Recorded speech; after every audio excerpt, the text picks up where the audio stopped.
Salut, t'es bien sur Laughing Soul Chronicle, bienvenue à toi. Ici on parle santé mentale avec humour, bienveillance et surtout légèreté. Petit disclaimer, si certains sujets sont des triggers, je les mettrai en description, n'hésite pas à ne pas écouter si tu te sens pas à l'aise et voilà, j'espère que tu passeras un super bon moment avec moi.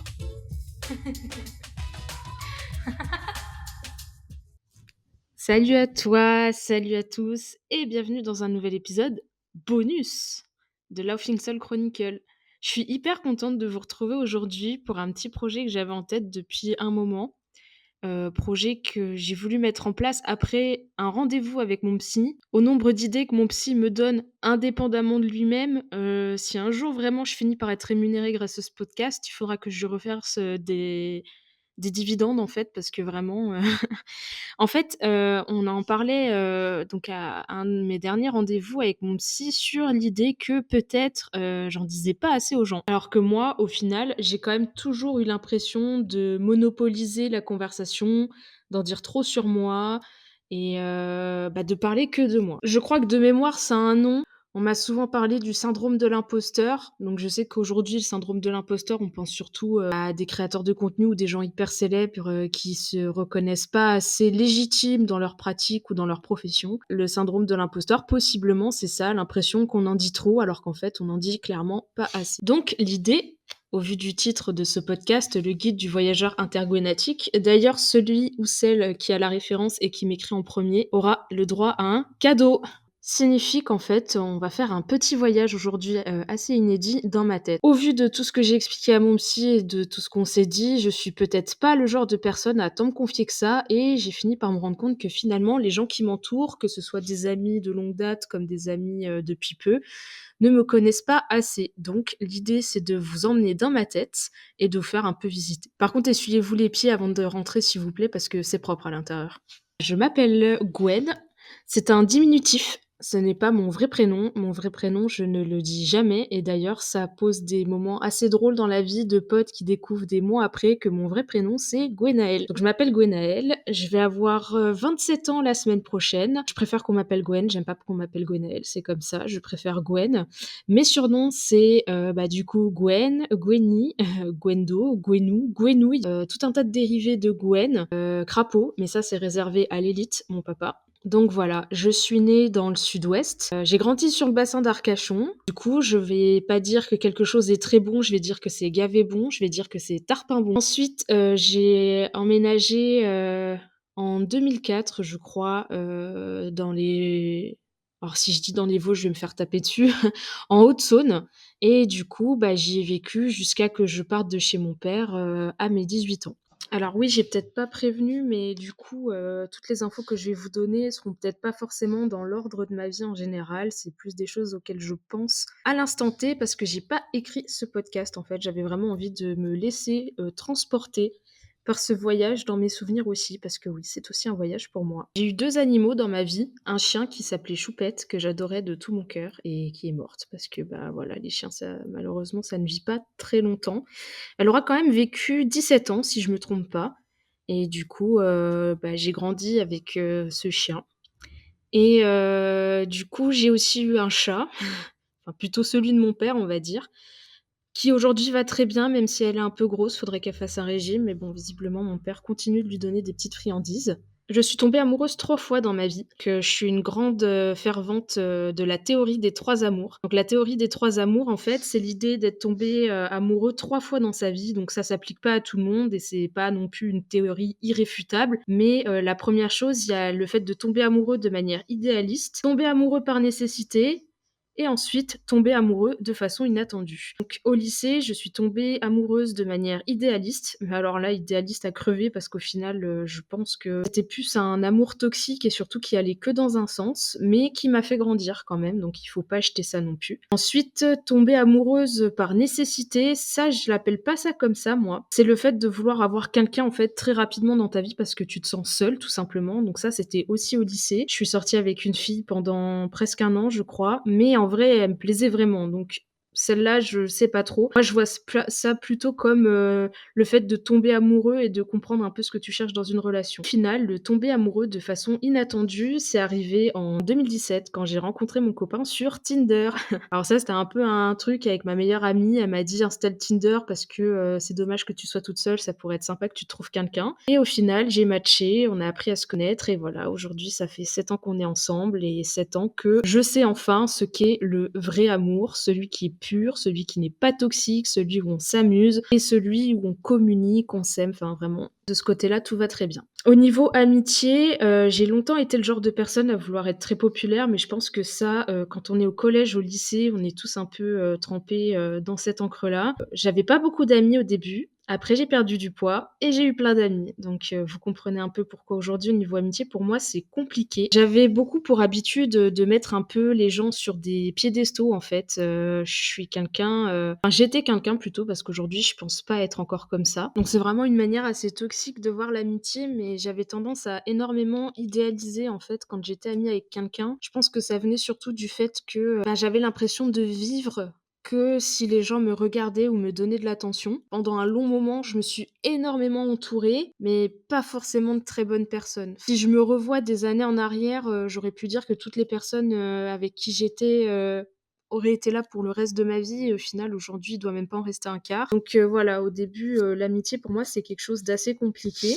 Aujourd'hui, je considère que toutes les personnes qui m'entourent sont mes meilleures amies. De toute façon, si j'ai accepté que tu rentres dans ma vie, que j'ai accepté de te donner du temps, de t'écouter et surtout de te dire clairement que je t'apprécie, c'est que déjà tu as une place à part entière dans ma vie et généralement je me trompe, très peu aujourd'hui sur, la qualité des personnes qui m'entourent. Je suis issue d'une famille monoparentale, donc ma mère nous a abandonnés, mon frère et moi. Mon père s'est toujours occupé de nous, beaucoup je me suis occupée de mon petit frère, quand il était très jeune, ce qui fait qu'on a un peu grandi avec, cette idée de, grande sœur un peu maternelle avec son petit frère. Aujourd'hui, clairement, mon frère fait 1,80 m voire plus. Ça s'apparenterait plutôt à être un grand frère vu qu'il a mûri extrêmement vite. Même si je pense qu'il y a beaucoup de gens qui eux aussi pensent que c'est une relation un peu, compliquée, bah, d'élever son frère ou sa sœur. Pour moi, je trouve que c'est hyper bénéfique. Enfin, quand je vois son évolution aujourd'hui, je suis encore plus fière parce que je me dis que même si c'est pas moi qui ai fait tout le taf, donner au moins les bons outils pour qu'il puisse, aller là où il a envie et faire ce qu'il veut surtout. Même si je suis quelqu'un de «rond» entre guillemets, j'ai toujours adoré faire du sport. Le premier sport que j'ai pratiqué plus jeune, c'était de la natation. Ensuite, j'ai fait du rugby, ensuite du handball et du badminton et plus récemment, mon amour s'est développé pour le roller. Je fais aussi pas mal de courses à pied et de vélo, mais plus en mode, perso, pas en club. Le sport a toujours fait partie intégrante de ma vie et j'ai toujours ressenti le besoin d'en faire comme un défouloir ou quoi, donc les apparences sont trompeuses. Je fais énormément de sport et surtout j'adore ça. J'ai pris le train pour la première fois de ma vie quand j'avais 16 ans et l'avion quand j'en avais 18. J'aime beaucoup voyager, mais le premier vrai voyage que j'ai fait, c'était en 2018 avec mon copain et sa famille quand on est partis en Thaïlande. Donc là, j'ai vraiment découvert ce que c'était de voyager pour de vrai, d'aller au-delà des frontières et en fait, je suis tombée amoureuse du voyage, surtout, pour l'idée qu'il y a de découvrir en fait d'autres cultures, découvrir d'autres choses et se rendre compte à quel point le monde est grand. Je pense que voyager autant, ça aide aussi à se rendre compte qu'on n'est pas grand-chose dans un monde immense. Ça aide à prendre du recul et à relativiser sur notre rapport au monde et à nos actes surtout. De se dire que, bah, certains actes sont pas très graves, du moment qu'on blesse personne et qu'on ne fait de mal à personne, bien sûr. Et ce que je veux dire, c'est à savoir le fait que le monde soit aussi vaste, est-ce que c'est si grave que ça? Si, tu porté un jean avec une grosse tache blanche dessus, d'origine inconnue, forte chance que tout le monde ait déjà oublié, il y a des problèmes plus graves. Les comfort movies, donc pas mes films préférés, mais mes comfort movies, ce que j'appelle des comfort movies, c'est des films que je peux regarder dans n'importe quelle circonstance, que j'ai vu un nombre incalculable de fois, mais que je vais avoir tendance à regarder ou avoir envie de regarder quand j'ai un coup de mou, je suis triste, quand j'ai besoin d'inspiration. Le premier film, c'est Tron, l'héritage, donc pas celui de 1986, l'autre. J'adore ce film, il y a une ambiance visuelle, une ambiance sonore, enfin, je saurais pas comment dire ce l'effet que me fait ce film, mais dès que j'ai un coup de mou, je sais que je vais forcément regarder. Le deuxième, c'est les Goonies, un grand classique. Je pense que c'est aussi, ce genre de film plus jeune qui m'a vraiment, fait travailler mentalement sur la relation à l'amitié et justement, au fait d'avoir des amis qui sont vraiment là, pour toi et pour qui tu as envie d'être tout le temps. Le troisième film, c'est Atlantide. Moi, je pensais que tout le monde connaissait ce film et en fait, pas tant de monde. J'adore ce film, enfin, c'est un dessin animé plutôt, c'est un dessin animé de Disney. J'adore vraiment. J'ai pareil, en fait, l'atmosphère, le côté un peu mystère et cetera. Alors moi, je suis pas une puriste de la VO, donc la VF, je l'ai trouve absolument incroyable. Juste, en fait, voilà, le trio, c'est ça. S'il y a vraiment un après-midi où je suis au bout de ma vie, je vais forcément, regarder ces films-là. Ensuite, on passe au niveau musical. Alors clairement, au niveau musical, j'écoute de tout. Franchement, autant je peux écouter, du gros rock, autant je peux écouter un gros morceau de métal, autant je peux écouter les 4 saisons de Vivaldi et juste derrière enchaîner avec un petit tube, des Casseurs Flotteurs. J'ai quand même un gros, gros, gros penchant pour les années 80-90 en termes de musique, surtout quand il faut faire des blind tests. Je suis une grosse malade des blind tests. Écoutez-moi, si vous voulez me faire plaisir et faire une soirée, faites un blind test et là, c'est sûr, je viendrai. D'ailleurs, en parlant des années 80, j'ai une nostalgie pour cette période alors que je l'ai jamais vécue, mais DA de vie devait avoir un thème, ce serait les années 80. Je crois que ça porte un nom, cette espèce de nostalgie qu'on ressent pour une époque qu'on n'a jamais vécue. Donc je sais que c'est sûrement fantasmé, mais les années 80, c'est un peu les années insouciantes, les années où tout allait bien. Quand j'étais au lycée, j'ai fait un bac littéraire, ce qui me vaut un maximum de blagues quant à du coup ce que je faisais en dehors des cours, si vous voyez ce que je veux dire. J'ai fait une option cinéma audiovisuel, donc ça c'était vraiment l'option que j'ai adorée et une chance aussi surtout de pouvoir y avoir accès dans mon lycée. Pendant longtemps, j'ai cru que le but ultime de ma vie ce serait de faire une école de cinéma et ensuite de travailler dans le cinéma, mais la réalité m'a très vite rattrapée quand mon père m'a avoué qu'il n'avait pas les moyens de me faire rentrer dans une école de cinéma ou même à la fac, ça aurait été trop compliqué pour lui. Donc c'est pour ça que j'ai décidé de travailler direct à la sortie du bac. Le cinéma m'a apporté un regard un peu nouveau en fait sur cet art-là. Mon film préféré, c'est De battre mon cœur s'est arrêté de Jacques Audiard. Je saurais pas expliquer, mais je suis tombée d'un amour infini pour ce film. Je pourrais même pas dire combien de fois je l'ai vu exactement. C'était un des films que j'ai étudié en cours de cinéma et j'adore vraiment ce film. Je trouve Romain Duris absolument incroyable dans son rôle. L'histoire racontée est vraiment époustouflante et pour moi, c'est un film à voir. Franchement, c'est quand même assez lourd comme film, mais en soi, il est absolument génial en fait. Vraiment, j'adore ce film, j'adore Jacques Audiard. Donc vraiment, s'il y a un film que je peux vous recommander, c'est celui-ci, foncez. Après, au niveau des films que j'aime et des thèmes surtout, je suis très très fan de science-fiction. En premier lieu, la science-fiction, c'est mon dada. Ensuite, je vais beaucoup aimer la fantasy. Et là, plus récemment, je suis tombée en amour, en fait, pour les films un peu d'horreur, entre guillemets, mais pas trop truc de ouf, genre hyper trash à l'assaut ou quoi. J'ai très peur des films qui touchent à la religion. Je saurais pas pourquoi, je saurais pas comment expliquer, mais dès qu'il y a des délires de exorcisme, etc., ça me fout vraiment les jetons et je regarderai pas du tout de films avec ce genre de thématique. J'ai vécu pendant 3 ans sur la Côte d'Azur, donc c'est de là-bas que vient aussi ma meilleure amie. Pour le travail, j'y ai vécu pendant 3 ans, c'est aussi là-bas que j'ai rencontré mon conjoint. On a fini par déménager au niveau du Pays de la Loire et aujourd'hui on est installés et enfin tranquille, on veut plus bouger. Pendant longtemps, j'ai cru aussi être le genre de personne à être hyper nomade, vouloir toujours bouger, etc., pas vraiment avoir d'attache. Et je dois avouer que depuis que j'ai mon copain et que je commence aussi à me faire un peu mon petit cercle restreint d'amis, j'ai tendance à m'ancrer quelque part et à plus vouloir en bouger. Qui en soi, pour moi, représente aussi le signe que je vais très bien. J'ai fait 4 beaux voyages avec mon copain, donc je suis allée en Thaïlande, à Cuba, à Londres et au Canada. Ces voyages, ils étaient absolument magnifiques, autant plus que c'était une chance de pouvoir faire ça avec la personne que j'aime. Et le voyage de mes rêves, ce serait sûrement la Nouvelle-Zélande, parce que j'ai envie de me balader pieds nus dans l'herbe de la comté. Dans la catégorie rêve aussi, et ça c'est quelque chose que j'ai très peu dit aux gens, j'ai une bucket list que j'ai rédigée quand j'avais 13 ans. Bucket list qui est quand même déjà pas mal avancée et qui a pas mal de choses cochées. Pour le bien de ma santé mentale et surtout de mon intimité, je ne la dévoilerai pas en totalité dans ce podcast, mais parmi ces cases à cocher, il y avait avoir le permis. Et on peut aussi retrouver après avoir le permis, parce que j'ai eu le permis mais je ne peux pas conduire à cause des médicaments que je prends. Mon rêve, si jamais jamais on me laissait, exaucer mes rêves et que l'argent n'était pas un problème, ce serait soit de conduire une Impala de 67, soit la Mystery Machine, soit une DeLorean. Je suis quelqu'un de très maniaque, on m'a longtemps surnommée la brivante de camp du groupe. J'étais le genre de personne, quand on m'invitait en soirée, le lendemain, je rangeais tout. J'allais chercher des croissants et je préparais un petit déjeuner, ce qui fait que j'étais pas mal invitée aux soirées quand j'étais au lycée. La seule fois où j'ai fêté mon anniversaire, c'était quand j'avais 18 ans et c'est aussi ce jour-là, je pense, que j'ai compris que j'étais plus à l'aise en étant une personne discrète et qu'on regardait pas trop qu'avoir tous les regards tournés vers moi. Mon lycée, en fait, organisait un festival de films, donc on appelait le Festival des Lumières. Mon ex était présentatrice, ce soir-là et m'a fait un peu une petite dédicace sur scène, devant une salle de 200 personnes. On a allumé la lumière au-dessus de moi pour me souhaiter un bon anniversaire et ce jour-là, j'ai compris que avoir les regards sur moi, me sentir observée, même si c'est pour quelque chose de gentil, bah, c'est pas du tout mon kiff. Après, ce festival-là, on est partis dans un bar avec des potes et en fait, on a fêté ça jusqu'à 1 ou 2 heures du matin. C'est la seule fois où j'ai fêté mon anniversaire. Il y a eu une deuxième fois, mais en vrai, je vais vraiment pas m'attarder dessus parce que c'est humiliant, on va dire. J'avais essayé d'organiser quelque chose et en fait, les gens se sont barrés quand il y avait plus d'alcool. Un peu tristou et on m'a offert un cadeau à l'anniversaire d'un autre de mes potes, vraiment, enfin donc là, c'est à ce moment-là que j'ai préféré, bah, déjà soit pas donner ma date de naissance, soit, pas trop rappeler aux gens que, bah, c'était mon anniversaire et surtout,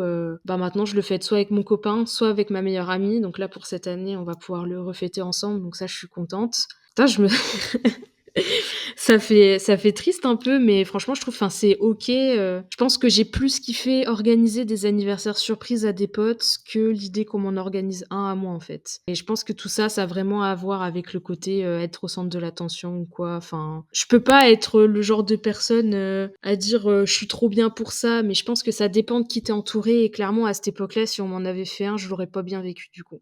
J'ai 2 phobies dans la vie. La première, c'est les araignées, pas super original. La deuxième, c'est les robots, sachant que je suis extrêmement fan de science-fiction, c'est un peu dommage. Je suis le genre de personne qui va dire, «Merci, bonjour, au revoir, s'il te plaît, comment tu vas?» à ChatGPT, parce que j'espère que quand ils envahiront la Terre, ils penseront au fait que j'ai été polie avec eux et du coup, ils me tueront pas en premier. On m'a longtemps dit de faire du stand-up. Genre, j'ai vraiment plein de potes qui croyaient en ça, ils voulaient vraiment que je fasse du stand-up. Apparemment, j'ai une manière de raconter les choses, je fais beaucoup rire les gens. Sauf que du coup, le stand-up, ça implique de jouer des spectacles devant des gens, dans une salle. Donc non. J'adore, créer des choses, je suis quelqu'un d'extrêmement créatif, je dirais même que j'ai besoin, de créer des choses pour vivre. La dernière fois que j'ai peint, c'était avec ma tante et j'ai plus jamais peint parce qu'elle est morte et c'était quelque chose que je faisais avec elle. Mais vu que je lui ai promis de garder une fibre artistique et de ne jamais abandonner le dessin, je continue sous forme, de BD ou de portraits un peu plus réalistes que je fais à la tablette. Je fais aussi du montage vidéo et ça, c'est une place que je préfère à la direction et à la réalisation. J'ai fait mon premier court-métrage quand j'étais au lycée, donc je l'ai écrit, donc ça va. Réaliser, ça va encore. Diriger, compliqué parce que dire à des gens quoi faire, quand le faire, comment le faire, c'était assez difficile. Et du coup, je l'ai remonté en 2023 parce que la façon dont il avait été monté ne me plaisait pas. Dans ma vie, j'ai eu une seule rupture amicale, hyper difficile. C'est, je pense, cette rupture amicale-là qui a fait que j'ai eu du mal à faire confiance aux gens et surtout à laisser de nouveau des gens entrer dans ma vie. J'ai vraiment été traitée comme la dernière des merdes en fait. Et surtout, à ce moment-là, je me suis rendu compte à quel point on pouvait être peu de choses dans la vie de quelqu'un. On pouvait être peu de choses dans la vie,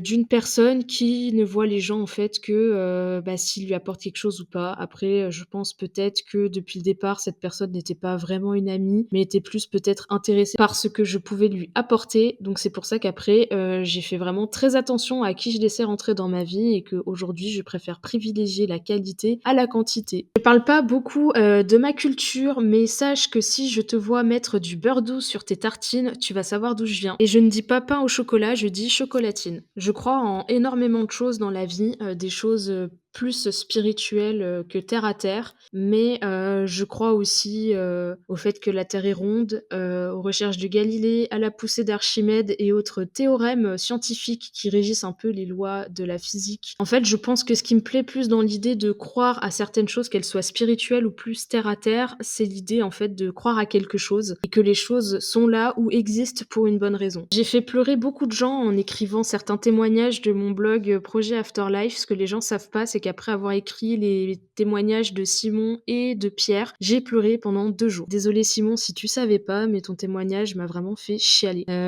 Avoir fait ces témoignages-là aussi, donc interviewer des gens pour écrire sur eux, ça m'a aidé à grandir, ça m'a aidé à comprendre beaucoup de choses et surtout, ça m'a fait réfléchir sur, le monde qui m'entoure. Quand je dis que le projet Afterlife a été créé pour aider les gens qui en ont besoin, bah, je pense qu'en réalité, c'est moi qui l'a aidé le plus en premier lieu et ensuite beaucoup de gens. Tout le monde pense que j'ai les yeux bleus, mais en réalité, ils sont gris. Quand j'étais petite, on m'appelait Blanche-Neige parce que j'avais les cheveux noirs, les lèvres très rouges et du coup, bah, des yeux très clairs. Je suis quelqu'un de très minimaliste et pas matérialiste, mais je peux m'accrocher à beaucoup de choses si c'est vraiment sentimental. La règle que je me suis donnée, en fait, c'est, d'avoir une boîte à souvenirs et d'y mettre les souvenirs les plus importants et quand cette boîte commence à être pleine, il faut que je vois soit si je peux faire du tri dans les souvenirs, soit sinon carrément racheter une boîte, mais de la même envergure que la boîte actuelle. Je suis le genre de personne, par exemple, qui avait gardé tous les tickets de cinéma, des séances où elle était allée et qui, bah, finalement finit par les jeter parce qu'en fait l'écriture s'est juste effacée, donc ça restait ni plus ni moins que des bouts de papier illisibles. J'adore tout ce qui est administratif. Les gens, ils ont envie de crever quand ils voient des papiers, des impôts et tout, mais moi, quand il faut remplir des infos et qu'il faut mettre les choses en ordre, j'adore ça. J'adore ranger, j'adore nettoyer et franchement, je m'en cache pas du tout. C'est un bonheur pour moi d'être dans un environnement propre. Jeu vidéo préféré, c'est The Last of Us. Je suis tombée en amour sur ce jeu vidéo. Aussi Skyrim, je pense que je les mets les deux sur le même piédestal parce que si on devait me retirer tous les jeux du monde, je voudrais qu'il me reste que ces deux jeux-là en fait. S'il fallait faire un choix. Sinon, après, je suis très fan de la saga Zelda. J'adore, bien sûr. Et je suis une grande fan aussi de Pokémon, surtout les derniers, et n'en déplaise à ceux qui sont un peu plus rétro et qui préfèrent ceux sur Game Boy Color. Allez jouer avec votre Game Boy Color, mais moi en tout cas les derniers, je les adore de tout mon cœur. Je pense qu'il y aurait pas mal d'autres choses à dire, genre mon plat préféré c'est la calzone et mes fleurs préférées c'est les pivoines, mais je vais m'arrêter là. Je pense que c'est une bonne base pour apprendre à me connaître. J'ai donné certains secrets sans trop rentrer dans les détails. C'était un exercice intéressant, mais je vois quand même que j'ai encore du taf parce que bah, y a des choses encore aujourd'hui, même à mon copain, j'ai du mal à le dire, même à mes amis, j'ai du mal à le dire. Donc voilà. Ce qu'il faut retenir de tout ça, c'est apprenez à vous ouvrir un peu plus. Surtout quand les gens vous donnent le nécessaire pour vous faire comprendre que vous comptez à leurs yeux. Vraiment, c'est hyper important. Moi, aujourd'hui, je sais que je vais avoir aucun mal à parler de ce qui ne va pas quand j'en ai envie, en fait. Faudra pas me forcer, mais si je commence, et ben, soit tu me laisses terminer, soit bah, je te parlerai plus jamais. Mais voilà, dans l'idée, si une personne entre dans votre vie, surtout à un âge bah, comme le mien, par exemple, où là, vraiment, on commence à se faire des potes qui seront là pour un moment, lâchez prise et laissez-vous aller vraiment. Et je vous jure que vous pourriez être étonnés à quel point les gens peuvent être étonnants. Voilà, c'est tout pour moi. Je te fais des bisous.